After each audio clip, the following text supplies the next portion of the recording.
পুলিশের বাধার মুখেও ৩ দফা দাবিতে মার্চ টু যমুনা কর্মসূচি পালন করেছে জগন্নাথ বিশ্ববিদ্যালয়ের শিক্ষার্থীরা।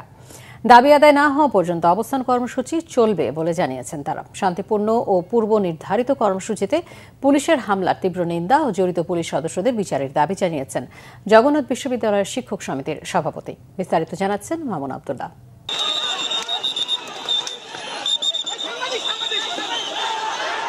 ৭০% আবাসন ভাতা, বাজেট বৃদ্ধি এবং সব প্রকল্পে অগ্রাধিকার দেওয়ার ৩ দফা দাবিতে মার্চ টু যমুনা পালন করে জগন্নাথ বিশ্ববিদ্যালয়ের শিক্ষার্থীরা। বুধবার বেলা 11:30টার দিকে জগন্নাথ বিশ্ববিদ্যালয় ক্যাম্পাস থেকে যাত্রা শুরু করেন তারা। মার্চ টু যমুনা কাকরাইল মোড়ে পৌঁছালে বাধা দেয় পুলিশ। পুলিশের বাধা পেয়ে রাস্তায় বসে পড়েন শিক্ষার্থীরা। এ সময় নানা স্লোগান দিতে শুরু করেন তারা।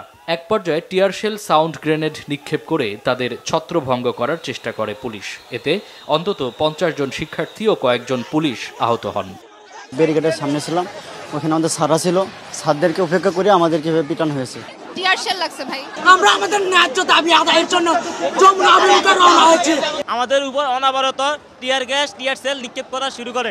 আমরা জগন্নাথ কখনোই আমরা হল পাচ্ছি না। কেন পাচ্ছি না এ জবাব চাইতে আমরা আজকে লং মার্চ টু যমুনা ঘোষণা করছি। 25-26 অর্থ বছর আমাদের দ্বিতীয় ক্যাম্পাসের কাজ অগ্রাধিকার ভিত্তিতে শেষ করতে হবে। আমাদের সাথে খুব বাজেভাবে বাজে আচরণই করা হয়েছে, আপনারা নিজেরাই দেখতে পাচ্ছেন। পরে পুলিশের বাধার মুখে মার্চ টু যমুনা কর্মসূচি কাকরাইলেই অবস্থান করে।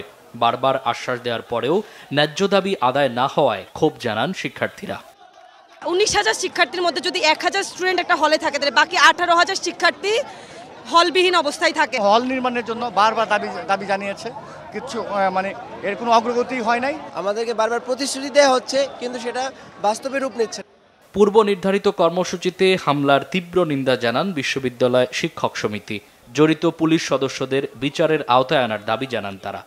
আমরা দৌড়ে পুলিশের কাছে গিয়ে আমরা রিকোয়েস্ট করেছি যেন শিক্ষার্থীদের উপর অ্যাকশনে না যায়।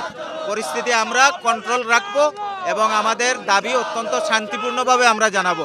তারা আমাদের কোনো কথা শুনেনি। আর না হলে আমাদের আন্দোলন চলতে হবে। আমরা এই দাবি না আমরা পর্যন্ত আমরা যেতে পারবো না। দাবি আদায় না হওয়া পর্যন্ত অবস্থান কর্মসূচি চালিয়ে যাওয়ার ঘোষণা দেন শিক্ষার্থীরা।